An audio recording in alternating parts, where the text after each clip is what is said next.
Okay, so you want to buy a satellite network. You picture Starlink.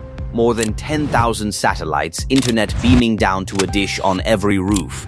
And this week, the biggest initial public offering in stock market history, $1.75 trillion. But here is the strange part. The satellites lose money. The dish on the roof loses money. The actual product, internet for normal people, barely breaks even at all. And yet the market is about to crown this one of the most valuable companies on Earth. Because the real money is not in any of the things you can see. It is in something that never shows up in the prospectus. You are not buying an internet company. You are buying a government dependency dressed up as consumer broadband, and the entire fortune rests on one man staying on good terms with the most powerful institutions in the world. By the end of this video, you will know exactly where Starlink's money actually comes from, why the part everyone is lining up to buy is the part that loses money, and the single political relationship that could vaporize the whole thing overnight. Because the most valuable asset in this company does not sit in orbit. It sits in a filing cabinet at the Pentagon. Let us start with what this thing actually costs to run, because the hardware is a money pit, and that is the whole point. A Starlink satellite is not some exquisite billion-dollar machine. It is a flat-packed, mass-produced unit that costs somewhere around $400,000 to build. The catch is everything about it. It sits in low orbit, it drags through the thin edge of the atmosphere, and in about 5 years it falls back down and burns up. So a constellation of more than 10,000 satellites is not a thing you build once. It is a thing you are rebuilding forever, at roughly 2,000 satellites a year just to stand still. The hardware does not appreciate. It evaporates on a 5-year timer. Now here is the one piece of genius that makes any of this possible. SpaceX owns the rockets. When you control your own launch company, putting a satellite into orbit stops being a 9-figure event and becomes an internal cost. The same vertical integration that bankrupts everyone else is the only reason the treadmill is survivable. Survivable, not profitable. That distinction is the whole game. Because then you get to the customer, and the customer is where the dream quietly falls apart. The dish that lands on your porch costs the company more to build than the few $100s they charge you for it. They sell the hardware at a loss to get you in the door.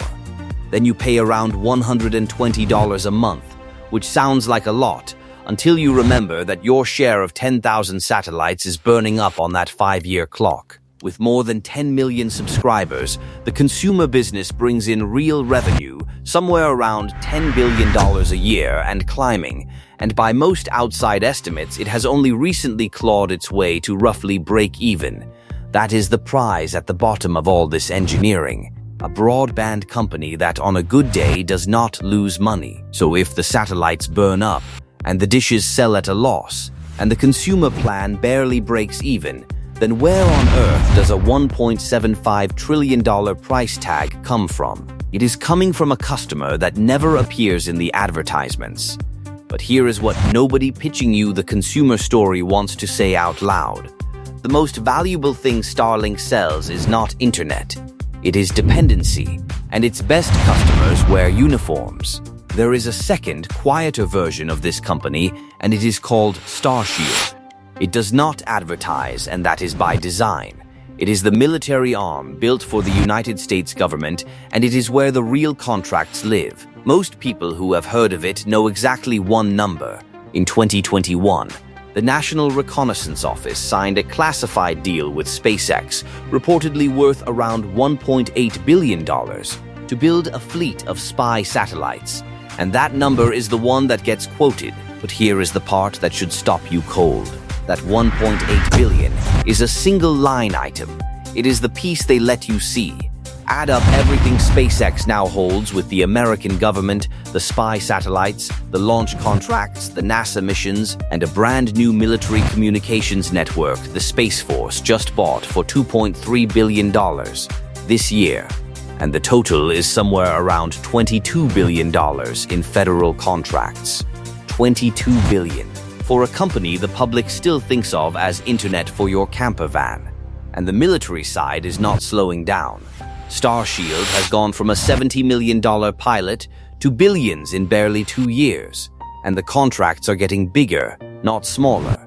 The Pentagon, the Space Force, and the intelligence community are not paying $120 a month. They are signing the kind of agreements that do not have a cancel button on a website. That is not a broadband subscription. That is a defense contractor with a consumer-facing front door. And if you want to see exactly how indispensable this network has become, look at Ukraine. When the war started, Starlink terminals became the backbone of an entire country's military communications. Almost overnight, the Pentagon and allied governments stepped in to fund tens of thousands of those terminals because a commercial internet product had quietly turned into critical wartime infrastructure. Starlink stopped being a gadget and became a strategic weapon that governments now budget for like ammunition. So now you can see what you are actually buying. Not the satellites which burn up, not the subscribers who barely cover their own costs. You are buying a river of government money. The Pentagon, NASA, the intelligence community, and allied nations, paying for something they have decided they cannot live without.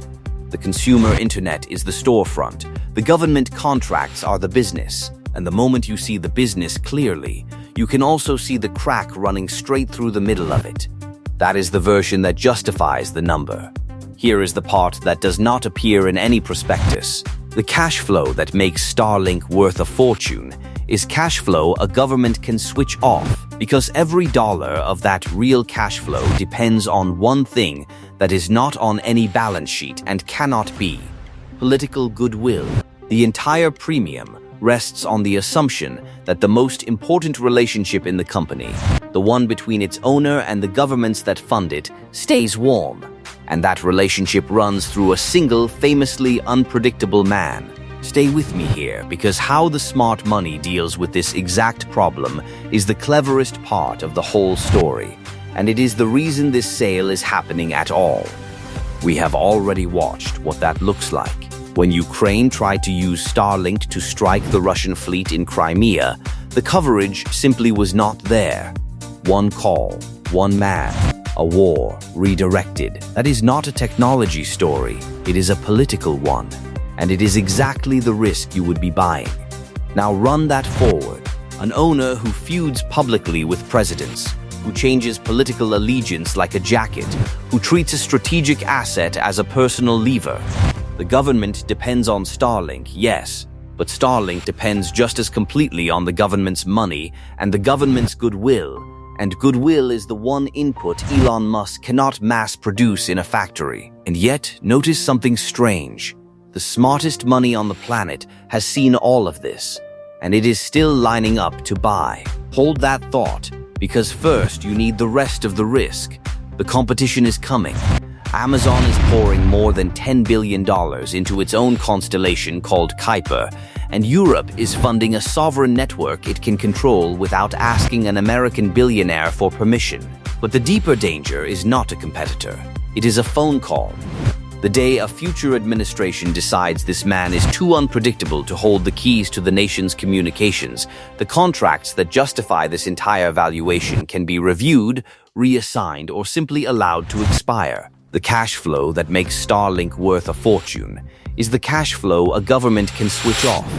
The contracts are the part that prints money, and they are written in a currency called trust, which can collapse faster than any constellation. So why would anyone sane buy into that? Because the people selling it have spent the last 5 years quietly making this company almost impossible to fire. Start with NASA. When America needs to put an astronaut in orbit, there is, right now, exactly one American ride that can do it, and SpaceX owns it. Then the Space Force. The $2.3 billion communications network it just ordered does not merely come from SpaceX. It runs on Starshield. Firing the company now would mean the Pentagon switching off part of itself. Then they spread the bet wider. Starshield agreements with allied governments, consumers in more than 160 countries, so that no single phone call from any single capital can kill the whole thing at once. And then comes the cleverest hedge of all. This week's initial public offering. If your biggest risk is that the politics turn cold, You sell shares to the public while the relationship is still warm. Up to 30% of this listing is reserved for ordinary retail investors, which means millions of voters holding a piece of SpaceX in their retirement accounts. That is the best insurance policy a government contractor has ever written. The smart money is not ignoring the political risk. It is selling it to you. So the smartest way to read this company is not as a technology bet. It is a political one. The satellites are the part that burns up. The subscribers are the part that loses money. The contracts are the part that prints it. And the sellers have hedged their side of the table. You are not buying internet. You are not even really buying satellites. You are buying a seat on the assumption that one man and several governments stay in business together, in a relationship where either side can walk away. So here is the question. The listing opens this week at $1.75 trillion.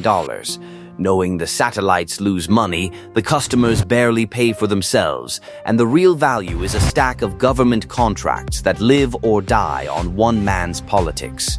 Would you buy in and bet that the relationship holds? Or would you sit it out and let someone else find out what happens when the most important customer in the world decides it wants its keys back? Most people say they would buy. Most people would walk.